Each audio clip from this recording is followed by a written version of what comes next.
And the Israeli military says it has intercepted a missile launched from Yemen. Warning sirens were heard in several parts of Israel. With me is Shehata from BBC Arabic. Saeed, first of all, what is going on in Deir al-Balah?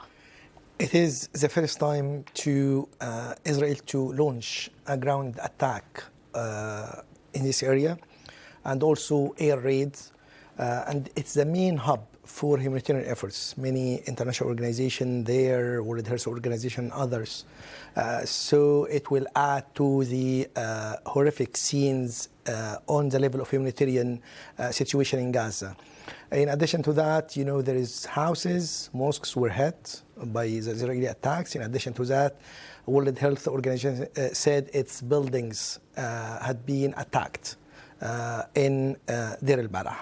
So it is a problem for a humanitarian situation because, you know, reports coming from Gaza, babies died because of hunger, children, pregnant women, because there is malnutrition and lack of food. So the aid efforts in this area, when the Israeli ground operation started for the second day, so it will add to the severity of the situation there, because the aid delivered by the Gaza Humanitarian Foundation, which is backed by Israel and the United States, doesn't do enough because it's only few centers in the center and the south, and United Nations and its partners refused to work with them because they think the principle of humanity are violated because of what they do, and there is about more than 900 people were killed waiting to get food to save their families. So instead of like saving their families,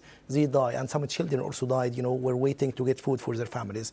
So, you know, Israel intensifying its attacks in this area will add to the situation, and even talks about moving all the Gazan people, more than 2 million people, to the southern and Rafah, what's called, Israeli called humanitarian city, is criticized because according to the statement by some countries, including UK, it is, you know, permanent forced displacement is violating the international humanitarian law. So all of that put pressure in order to move forward and reach a deal.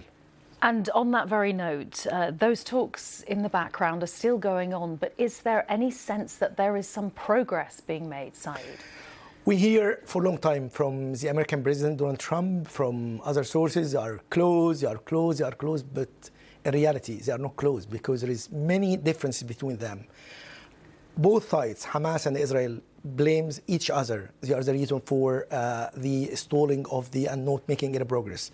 Hamas conditioned that no resumption of hostilities after the 60 days, the plan by Mr. Witkoff proposed to Hamas and Israel, if there is no deal done about the future after 60 days struck before the end of 60 days. So there is disagreement about that.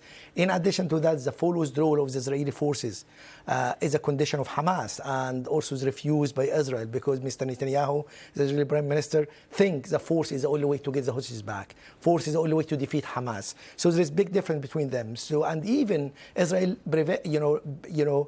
provided maps of deployment of the Israeli forces is refused by Hamas because they will be deployed in about 40% of the Gaza Strip. So it's not accepted by Hamas. So there is many difference between them. So there are no indicators of reaching a deal soon, and which put, you know, as a situation of people there dying every day in a big mess, because there is more than 59,000 now are dead or killed because of like the hostilities and the fighting since October 2023. So there is call from those countries, 28 countries, to end these hostilities, to end the war, to stop like forcing people to be forced displacement, and to reach a deal in order to allow more aid through United Nations and its partners, and not through the Gaza Humanitarian Foundation. Saeed, thank you very much. Saeed Shehata from BBC Arabic.